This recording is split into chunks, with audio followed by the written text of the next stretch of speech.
ሜደጌ ክብሬናት ማረጌ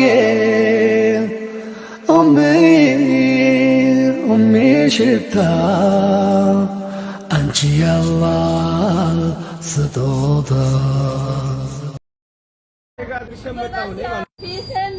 ችን የመሰለ እህቶቻችን በየተራ ደግሞ ሌላ እንደው በጣም ይገርማል። አረ ጎበዝ ምንድን ነው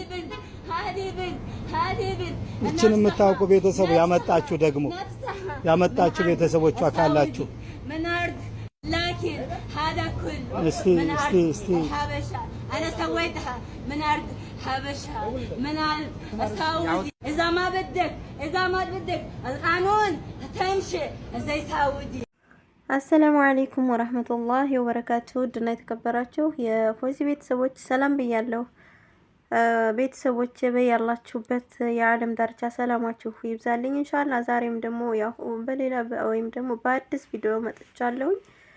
ለምታበረታቱ በሙሉ ከልብ ነው ማመሰግነው እያልኩኝ እንግዲህ ከዚህ ከመግቢያ ላይ ያያችኋት እህታችን በሳዑዲ አረቢያ የምትገኝ ናት ማለት ነው። እንግዲህ በባህር የመጣች ይመስለኛል። እንግዲህ አላሁ አለም እንደምታዋት ታማ ነው ማለት ነው። ሐቂቃ አንዳንድ ጊዜ ብዙዎቻችን የሚያስጨንቀው ነገር እያጨናነቀ ለእንደዚህ አይነት በሽታ የሚያዳርገን ወላሂ በቃ መተው የምንችለውን ነገር አለመተዋችን ነው ብዬ ነው የማስበው። እንዴ ራሳችንን ካልጠበቅን ማን ይጠብቅልናል? ራሳችን ስንቆም ነው አይደለ? ሁሉም ነገር ደግሞ አላፊ ነው። እንደዚህ ራሳችንን ከምናጨናንቅ ደግሞ በቃ ሁሉንም ነገር መተው እያለብን መጨናነቁንና እንደዛ አእምሮ እስከሚያስድ ድረስ ማሰቡን ምን አመጣው?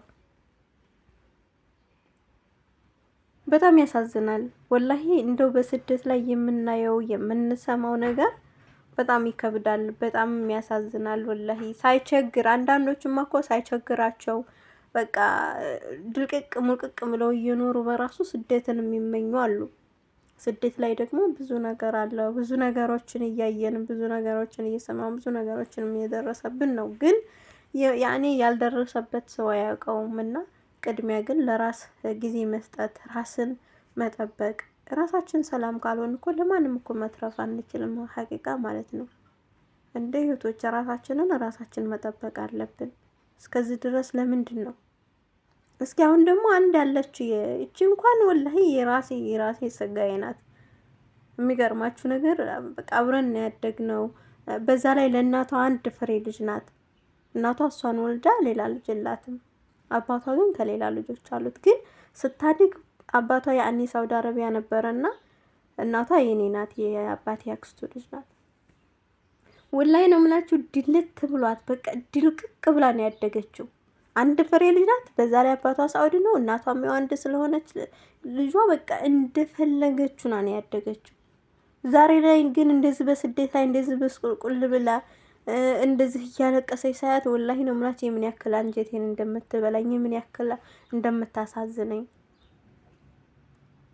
ግን ለምን ምንም ሳይቸግረን ስደት ላይ መውጣት፣ ከዛ አልፎ ተርፎ ደግሞ የማይመስል ወይም ደግሞ የማያስቸግረን የማያስጨንቀን ነገር እያጨናነቀ ራሳችንን እስከ መሳት ለበሽታ መዳረግ በቃ እንደዚህ ነው። ግን ለምን እህቶች ለምን እንደዛ አይነት ነገር ይሆናል? ለማንኛውም እስኪ የሰኪናን ቪዲዮ ነው። ሰኪና ያው አሁን ያወራኋችሁ የራሴ ስጋዬ የአባቴ አክስቱ ልጅ ናት። እንዳጋጣሚ ትናንትና ዞር ስል ቪዲዮዋን አገኘሁትና በጣምም ገረመኝም በጣምም አሳዘነችኝም። ወላሂ ላዚም ምን እንደምል አላውቅም። እንግዲህ 14 አመት በስደት ማለት አንድ ፍሬ ልጅ ለእናቷ እንደ ስስት የምታያት እናቷ እያለች እዚህ ጋር ወጣ እንደዚህ ስታለቅስ ምናምን ምን በቃ ወላሂ ምን እንደምላችሁ አላውቅም። በቃ ብዙ ነገር ተሰማኝ ሐቂቃና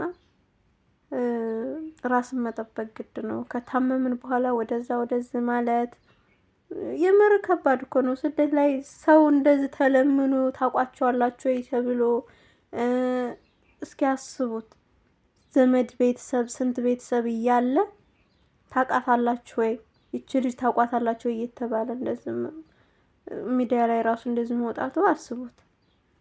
እና እህቶቼ ራሳችሁን ጠብቁ፣ ራሳችንን መጠበቅ ግድ ነው እላለሁ። እስኪ ዞሮ ዞሮ ቪዲዮውን አብረን እንየው ማለት ነው።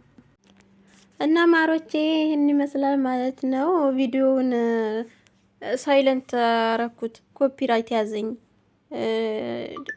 ምክንያቱም ሪከርድ ሲያረጉ ዝም ብለው ድምጽ ስለሚያስገቡ መሰለኝ ኮፒራይት ያዘኝና በሳይለንት አረኳት። ግን ያው እንደዚህ ወተት ምናምን የምታሳያችሁ በነገራችን ላይ ወተት ከጎኔ አላጣም ማለች። ምክንያቱም እንትን ሰውነቴን ጨጓራዬን በሚነሳብኝ ሰዓት ያቀዘቅዝልኝ እየመሰለኝ ያለኝ በጣም ነው የምታሳዝነው ወላሂ። አንዳንድ ጊዜ ዋናው ነገር ጤና ነው ወላሂ። ምንም ነገር ቢሆን ሌላው ነገር አላፊ ነው። አፍያ ከሆነ ሰው ምንም ነገር ይምጣ ምንም ነገር ይምጣ የማያልፈው ነገር የለም፣ የማይወጣው ዳገት የለውም። ግን ዋናው ደግሞ ጤና ነው። ሰው እኮ ያልበላውን ነው የሚያካው። ግርም ይለኛል አንዳንድ ጊዜ የራሳችን የሆነ ችግር እያለብን የራሳችንን ችግር ትተን የሰው ችግር ስናይ የሰውን ነገር ስንመለከት ለሰው አስተያየት ስንሰጥ በጣም አጅብ ነው። ራሴም ይገርመኛል ማለት ነው። እና ምንም ነገር መረዳት ምንም ነገር ማድረግ አትፈልግም። ራሷ ግን ወፈርሽ፣ ቀጠንሽ፣ አማረብሽ፣ እንደዚህ ነሽ እንደዚህ። ሰው እኮ አንዳንድ ጊዜ ፈገግ ሲል ወላሂ የራሱ የሆነ እኮ ከጎን ወይም ደግሞ ከጀርባ እኮ የራሱ የሆነ ቁስል ይኖረዋል። ግን አንዳንድ ጊዜ ደግሞ ወጥቶ እንደ ሰው ሲጫወት፣ አንዳንድ ጊዜ ራስን ደግሞ ለማጽናናት ተብሎ ፈታ የሆነ ፈገግ ሲባል ሌላ ስም ይሰጣል። ግን ሰው የራሱ ማንኛውም ሰው የራሱ የሆነ ችግር አለበት። ከጀርባው የራሱ የሆነ የሚያስብበት፣ የሚጨነቅበት፣ የሚተክዝበት ነገር ይኖረዋል። ነገር ግን እንደ ሰው ሳቅ ብሎ ፈገግ ብሎ ለማሳለፍ ሰው ይሞክራል። ራስን መሸወድ የሚባል ነገር አለ አይደለ? እና ሰዎች ደግሞ ያንን አይረዱም። ሲስቁ ለምን ሳቃችሁ ነው የኛ ህዝብ እኮ። ሲያለቅሱ ለምን አለቀሳችሁ? እሷ የራሷ ውስጧ የሚያስለቅሳት የራሷ ችግር ነው። ግን ሁልጊዜ ለቅሶ ነው ይሏታል። በቃ ሁልጊዜ ለቅሶ። ለምንድን ነው የምታለቅሽው? እንባ እኮ በነገራችን ላይ ዝም ብሎ አይመጣም። ወላሂ ነው የምላችሁ። ሰው ሞቶ እንኳን አሁን እንደው የሆነ ወይ የሚቀርባችሁ ሰው የምትቀራረቡት በማንኛውንም ነገር የምትቀራረቡት ሰው ካልሆነ ዝም ብላችሁ ወላ እንደው ዘመድ እንኳን ቢሆን ዝም ብሎ ሞተ ብትባሉ እንኳን እንባችሁ እኮ አይወጣላችሁም። ግን እንባ ዝም ብሎ አይን እንባን አታፈስም በራሱ በሆነ በምክንያት የሚያስለቅስ ነገር ካልሆነ። እና ወዳ አይደለም እሷ የምታለቅሰው የራሷ ውስጧ ችግሯ ነው። ደግሞ ከጤና በላይ ምን አለ? ዋናው ነገር ጤና ነው። እንደ ልብ የሚያሰራው በቃ የሚበላ ነገር እኮ በራሱ በቃ የሚያስፈልገውን ነገር ምግብ መብላት እኮ ደስ ይላል አይደለ? ያ ማለት ጨጓራ ሲቀበል ነው። ካልተቀበለ የምንበላው ነገር ምንም ነገር አይጠቅመንም፣ ጤና ከሌለን ማለት ነው። እና ብቻ አላህ በስደት ላይ አይፈትነን፣ አላህ ሰላም ያርገን። የኛም ብቻ ሳይሆን እኛን በጉጉት እና በስስት የሚጠብቁ ቤተሰቦቻችን አሉ። በር የሚያው የምር የሰዎች ልጆች ከጎረቤታቸው ሲመጡ የኛ ልጆች እሳ ብለው የሰው ምቀኛ ሆኖ ቤተሰቦቻችን የሚጠብቁ አሉን። እና ራሳችን እንደዚህ በስደት ላይ በስቁልቁል ማለት ደግሞ ከራሳችን ጉዳት የተነሳ የራሳችንን ትታችሁት ለቤተሰብ ራሱ በጣም ከባድ ነው። እኛስ ታመምን የሆነ ጉዳትም ደረሰብን አንድ ጊዜ እንችለዋለን በራሳችን ላይ እስከሆነ ድረስ። ግን ቤተሰቦቻችንን ደግሞ ማሰብ ነው።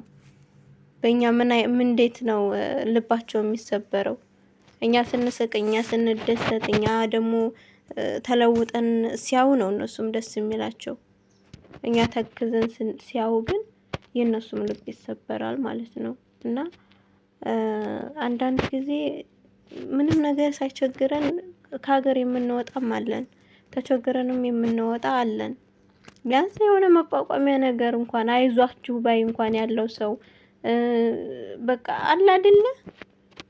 ሁሉም ሰው ተቸግሮ አይደለም ስደት በነገራችን ላይ የሚወጣው። ሁሉም ሰው ደግሞ ደልቶት አይደለም። ሁሉም ሰው ደግሞ ተከፍቶ አይደለም።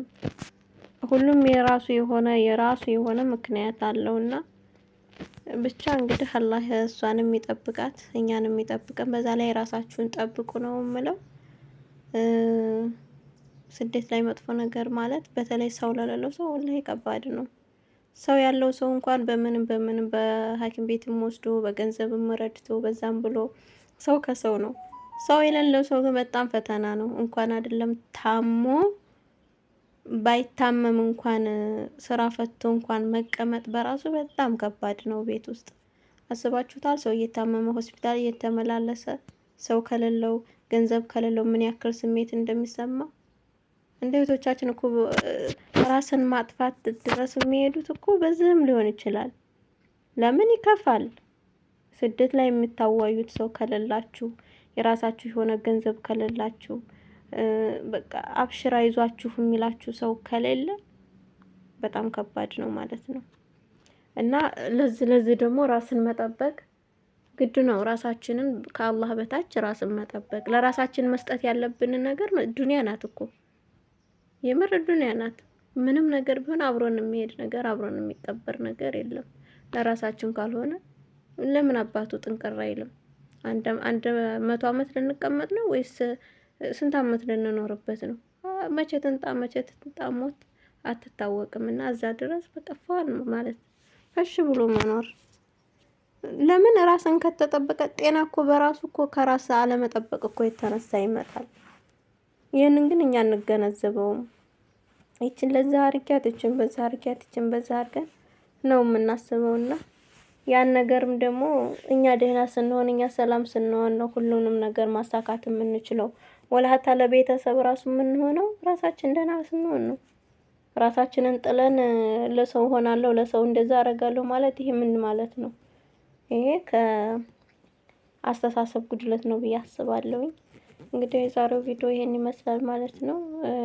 የምር ድምጿ ቢሰማ ኖሮ በጣም ጥሩ ነበረ፣ ግን ያዘኝ አንቆ ያዘኝ። እንግዲህ ምንም ማድረግ አልችልም። ነገ እንግዲህ በሌላ ኢንሻአላህ በጥሩ ቪዲዮ እስከምንገናኝ ሰላማችሁ ብዝት ትርፍ ይበልልኝ እያልኩኝ እኔ በዙ ሰናበታችኋለሁ ማለት ነው። ራሳችሁን ጠብቁ። ሀገራችንን ሰላም ያድርግልን። ቤተሰቦቻችንን ሰላም ያርግልን። በሰላም ለቤተሰቦቻችን ያብቃን። በሰላም እንደወጣንላቸው ደስ ብሏቸው መርቀውን እንደሸኙን ደግሞ ደስ ብሏቸው የሚቀበሉን ያድርገን እላለሁ። ለዛሬ በዙ ይብቃይ ማለት ነው። ሰላማችሁ ይብዛልኝ። በሌላ ቪዲዮ እስከምንገናኝ ሰላም አለይኩም ወራህመቱላሂ ወበረካቱ። ደጌ ክብሬ ናት ማረጌ ሽታ አንቺ ያላህ ስጦታ